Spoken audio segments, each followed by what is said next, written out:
I thought initially it might be just a simple social club. And once I had some good mentors like Chris Palmer and Phil Ritchie, and those guys kind of show me what else is out there. And I realized it's much more about being a social club. It's actually helping the community. Our motto is, a man never stands as tall as when he kneels down to help a child. That was really the number one reason why I decided to get in the club, is because of their involvement with helping kids. That was truly the number one reason why I decided to get into the club, because I wanted to help. I wanted to be part of that. The Active 2030 Club has been a very important part of the zoo and its progress and development.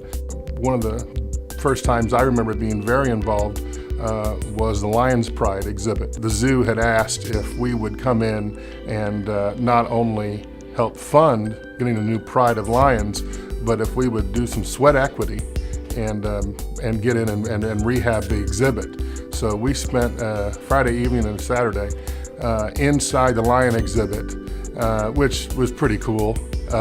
Yes, it was hard work. We were moving rocks and dirt. It really freshened the exhibit. They were able to bring in some new lions. Those are the lions that are there today. Just watching the kids' reactions, we as 2030 members, knowing that we had something to do with refreshing this exhibit and bringing it back, it was pretty cool. There is a plaque right there made possible by Topeka Active 2030 Club. The newest exhibit at the Topeka Zoo isn't really an exhibit, it is the polar ice cap. And the polar ice cap was 100% funded by the Topeka Active 2030 Club. And we've had one season of it being open, but looking forward, this is something at least for the next 20 years. And then I think you can flip the ice over and you got another 20 years on the other side. This is something that it will be the biggest draw for the winter months at the zoo. Obviously it helps the zoo in terms of attendance. It is the only place outside of the expo center and limited times that kids can go skate. I couldn't be happier with everything that Topeka Active 2030 Club and the donors here tonight make possible through this one event. Through the years, the club has been very supportive of TARC. Since my first involvement in the early 90s, I think we've given over $300,000 to TARC, and they're a great recipient of it for a number of different reasons. One of the bigger requests in the later years was the 2030 Right Place for Kids. There was a lot of discussion on it. It was a fairly large sum of money, but we felt committed in TARC and committed in our mission statement and thought it was a good fit. It's a specialized playground for children with disabilities. It can be utilized by physically and mentally handicapped kids. It's really the only one in Northeast Kansas. And the playground is gorgeous and special and looks safe yet exciting and intriguing, and I think that the people that get to have a connection with TARC need that. We all need to play, and hopefully it will inspire people to be even more involved with TARC. The fundraising effort that we did with Shelley Wright for the Right Place for Kids and TARC was one of my most memorable events. To me, it was the ribbon cutting ceremony. What we take for granted as parents, that my kids can run out and jump on any swing or slide or playground, to see it in person, not only how it affected the children, but it was probably the parents and the advisors at TARC that how pleased they were and how appreciative they were of our efforts was one of my fondest memories by far.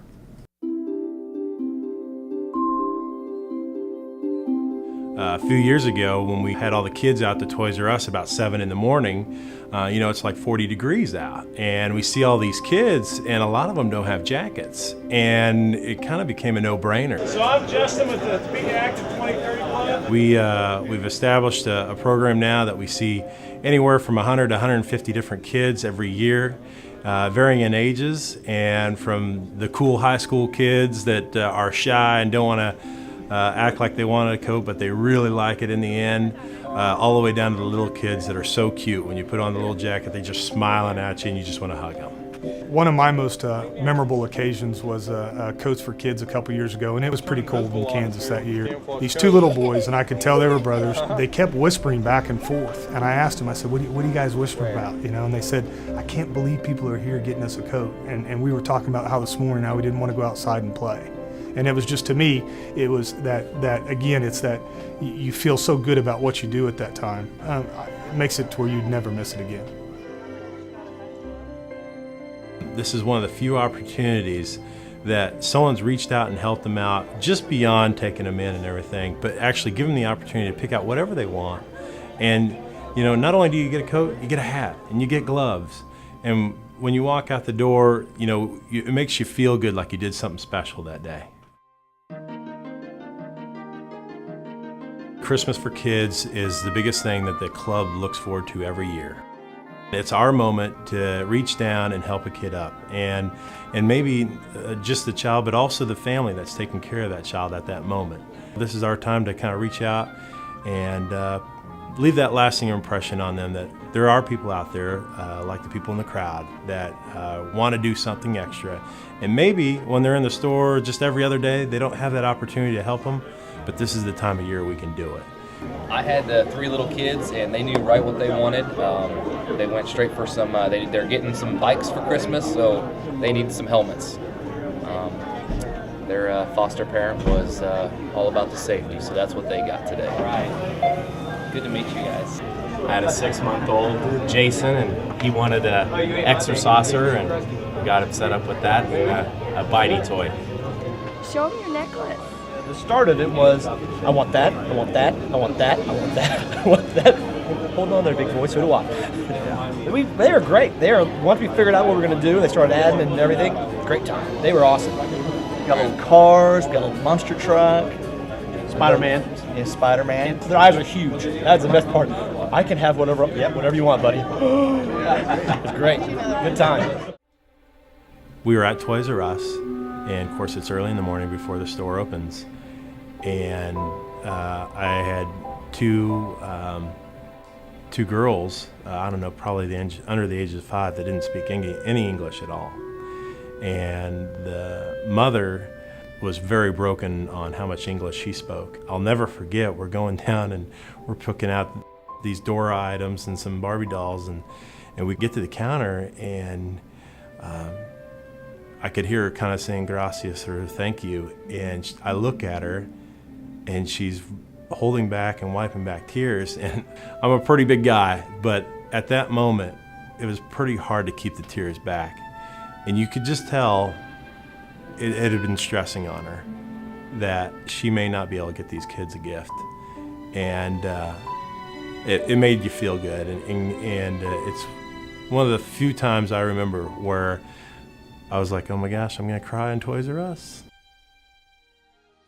After they get to pick out a gift that they like. Okay, how many eggs can I get you? We take them over the pad, and they've been fantastic. They have a great spread of food, and there again, it's the opportunity they can have as much as they want, as many orange juices and milks as they want. It's one of those special times that being in 2030 Club that you look forward to every year. This small interaction with kids, it leaves an impression on you that you want to do it every year, and just to see the kids' faces smiling on the way out, it's great.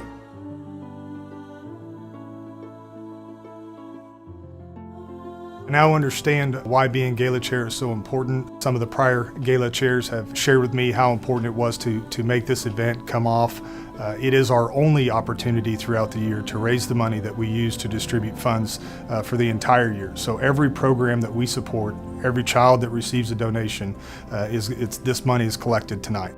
Funding these children's charities is basically planting seeds to grow. 2030, by being involved in these charities, by being directly affecting youth to try to make their lives better in this community, will ultimately help Topeka. Thank you. Thank you. You know, we all care about things. Everybody in the world wants to do good things, but when a group of strong, focused, mindful people get together and have an objective like the 2030 Club has done with charitable things for kids, it's pretty unstoppable. And their generosity with TARC is part and parcel what that's about. It's people using their power. If you like your community and you're going to stay here, you need to make sure that it's a good place to live, a good place to raise family, and part of that is raising money for organizations that benefit the entire community. You know, in the last 10 years, we've raised over $1 million. It still surprises me to this day that there's 65 guys in their 20s and 30s that are doing this, and you wouldn't think that we could agree on anything if we were all in one room, and yet we're able to pull this event off year after year after year. Thank you. All of the money tonight, everything, will go directly towards children's charities. I encourage everyone here to not be bashful about bidding more for that trip than you think it's worth, or for spending more money on an item just because you know it's worth $200. You might as well go for the $250. This is the event of the year that makes it possible for the Topeka Active 2030 Club to go out and use that money to make the biggest impact in the community. It just gives me pleasure to try to help a kid, give them a little bit better of a quality of life, or do something for them that'll help them have some kind of a memory. I hope that some of the stuff that I do for these kids, that even though they don't know me or never will meet me, but maybe they'll, you know, have some kind of impression that they'll get, that maybe they'll grow up and want to try to help somebody else. It's a grassroots effort to help these kids, and why not take care of our own here in Topeka? Once you see and been around these situations, you feel compelled to do it every year, and that's why I'm proud to be a part of this organization.